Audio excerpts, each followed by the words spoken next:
Think about the last time you sat down to actually focus on something. Not scroll, not check something quickly. Actually sit with one thing and think. How long before your brain started pulling you somewhere else? A minute? Maybe 2?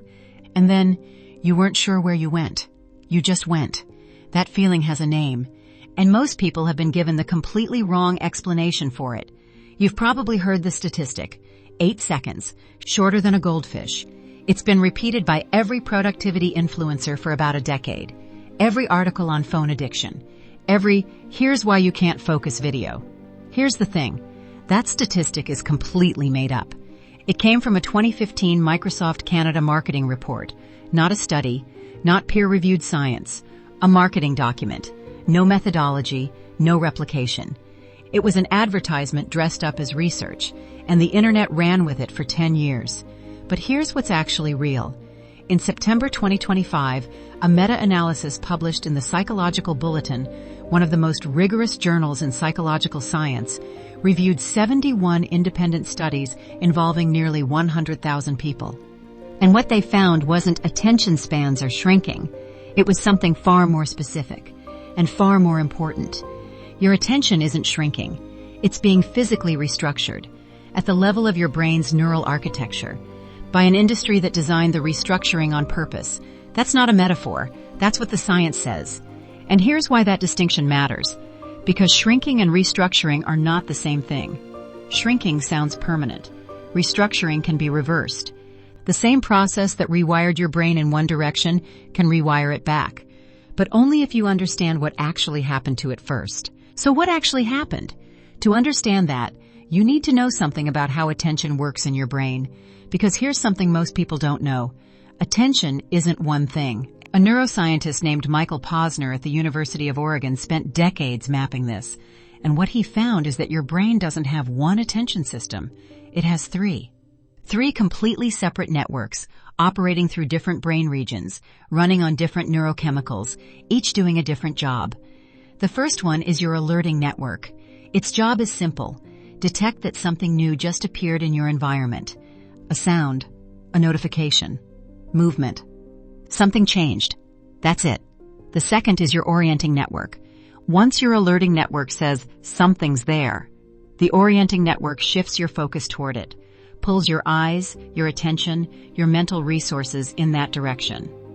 And the third, this is the one that matters most for everything we're going to talk about today, is your executive control network.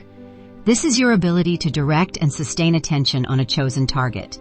To stay with one thing, even when other things are competing for your focus. 3 networks, 3 different jobs, and critically, 3 different directions they can be trained. Now think about what happens every time you open TikTok, or Instagram Reels, or YouTube Shorts. Every swipe, alerting network fires. New stimulus detected. Every new video, orienting network fires. Attention shifts. Executive control network never gets called because the content changes before it needs to do anything. You are spending hours every day in intensive training for 2 of your 3 attention networks and systematically starving the third. And your brain responds to that the exact same way it responds to everything. The systems you use get stronger and the systems you don't use weaken. This is the same homeostatic plasticity that makes a professional athlete's trained muscles hypertrophy while an injured limb atrophies. Your alerting system and orienting system become faster, sharper, more sensitive to novelty.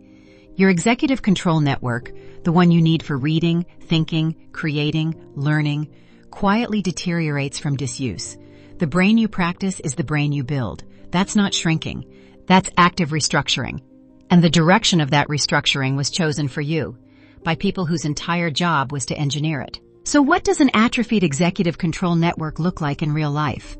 Not in a lab, in your actual day, in the things you've probably been noticing and blaming yourself for. Effect 1, your focus window has collapsed. And there's a number. Gloria Mark is a researcher at the University of California, Irvine. She's spent over 20 years measuring exactly one thing: how long people can focus on a single task before their attention switches. In 2004, when she started, the average was 2.5 minutes. In her most recent studies, 47 seconds. Not because people got lazier, not because the work got harder, Because the alerting and orienting systems have been so aggressively trained that they now demand novelty faster than any deep task can ever provide it.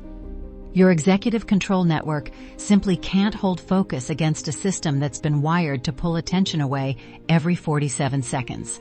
That number, 47 seconds, is probably you. Maybe it's a little more, maybe a little less, but it's somewhere in that territory. And it's not a character flaw, it's a trained pattern. Effect 2. Every time you switch, it costs you 23 minutes. Here's the second finding from Gloria Mark's research. And honestly, this one is worse than the first. After any attention switch, a notification, a thought you follow, a quick check of your phone, the average time to fully return to deep cognitive engagement on the original task is 23 minutes. Not seconds, not 2 minutes, 23 minutes. So here's the maths. If you're interrupted, or self-interrupt, 3 times during a 2-hour work block, you may have spent most of that block recovering. Not thinking, not producing, recovering from the cost of switching. The most expensive thing in your workday isn't the time you spend on your phone. It's the 23 minutes after each time you do. Comment the number of the effect that you recognize most in your own work right now. 1, 2, 3, or 4. I genuinely want to know which one costs you the most. Effect 3. You've lost your ability to sit with difficulty. This one is harder to measure. But if you've tried to read a book lately and found your eyes moving across the page while your brain was somewhere else, this is why. Every act of deep thinking involves discomfort. The moment before a problem yields. The stretch of a hard paragraph before it starts making sense. The frustration of an argument you haven't fully grasped yet. That discomfort has always been part of learning. It's not a sign you're struggling. It's a sign you're at the edge of what you currently understand. That edge is exactly where growth happens. But your alerting system now reads that discomfort as a signal. Something better is one scroll away. And researchers Marianne Wolf at UCLA and Keith Robert Head at Capella University have documented what happens next. Reading comprehension among adults is declining. Not because texts are harder, because the executive control network can no longer tolerate the slow build of difficult material long enough to extract meaning from it. Your brain has been trained to treat cognitive difficulty as a threat, rather than what it actually is, the precondition of understanding. Effect 4. You're consuming more and retaining almost none of it. In 1972, 2 psychologists named Fergus Craik and Robert Lockhart published what became one of the most replicated findings in cognitive science. They called it the depth of processing principle. The core idea is this: the depth at which you engage with information at the moment you encounter it directly determines how strongly it gets encoded into long-term memory. Shallow engagement, thin memory trace, it fades quickly, or doesn't form at all. Think about your information diet right now. Books started, not finished. Videos watched while scrolling something else. Podcasts playing while your mind was somewhere else entirely. You feel like you consumed it. The encoding failure is invisible. You have no idea how much of what you learned simply didn't stick, because you were never fully there when you encountered it. So why has every attempt to fix this failed? If you've ever done a digital detox, a weekend without your phone, a screen-free day, a social media break, you probably felt clearer, more present. And then the moment you went back, everything returned to exactly where it was. That's because detox is rest, not training. Rest preserves the capacity you already have. It doesn't build new capacity. You gave your alerting system a break, but you did nothing to rebuild the executive control network. So the moment the same stimulus appeared again, the same trained response fired. Pomodoro timers, app blockers, screen time limits. These are structural interventions applied to a biological problem. They reduce the demand on a weakened system. They don't strengthen the system itself. You're not fixing the engine. You're just driving slower. And just focus more, just be more disciplined. That's the most misguided advice of all. Because executive control is a biological capacity, not a character virtue. Telling someone their executive control network is atrophied and they should apply more willpower to it is like telling someone with a broken leg to walk it off. The substrate has changed. The intervention has to match the level at which the change occurred. You're not distracted. You're untrained. That's a different problem, and it has a different solution. So what do you actually do? 3 things. Not tips, not life hacks. Structural changes that work at the biological level, the same level where the problem exists. Fix 1. Start training your executive control network like it's a muscle. Because it is. Attention researcher Alexandra Decker at Boston University describes executive control as a trainable cognitive resource that follows the exact same adaptation principles as physical fitness. The capacity you have today reflects the demands you have placed on it. To rebuild it, you have to place progressive demands on it. Here's what that looks like in practice. Start with 10 minutes. 1 thing. Complete attention. No other tabs open, phone out of reach, no music with lyrics. A single article, a single chapter, a single task. Set a timer. Do not switch. When the discomfort arrives, and it will, around the 3 or 4 minute mark usually, sit with it. Don't relieve it. That discomfort is not a sign you're failing. That discomfort is the training stimulus. That's the cognitive equivalent of muscle burn. That's the signal your executive control network has been starved of. Stay with it. The session ends at 10 minutes. No negotiation. Next week, 15 minutes. The week after, 20. Add 5 minutes per week consistently.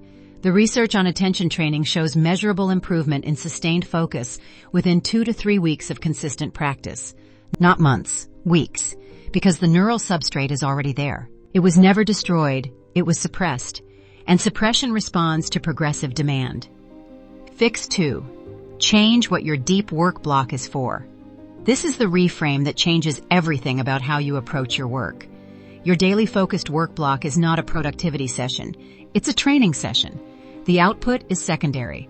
The primary purpose of that block is the practice of sustaining executive control under conditions of discomfort and competing stimuli, which means the success metric of that block is not how much you produced.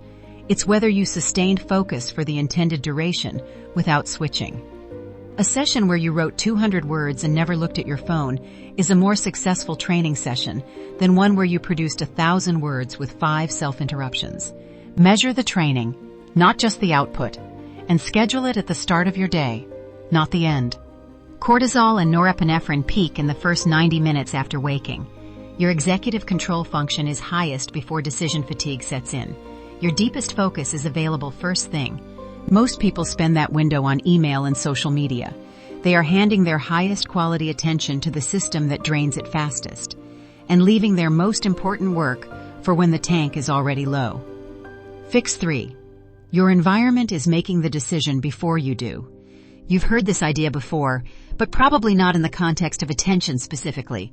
Every notification badge, every open browser tab, every phone sitting on your desk, these are environmental cues that activate your alerting network and pull cognitive resources away from executive control before you've made a single conscious decision.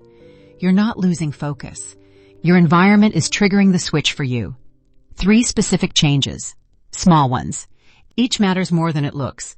First, phone out of eye line during your focus block.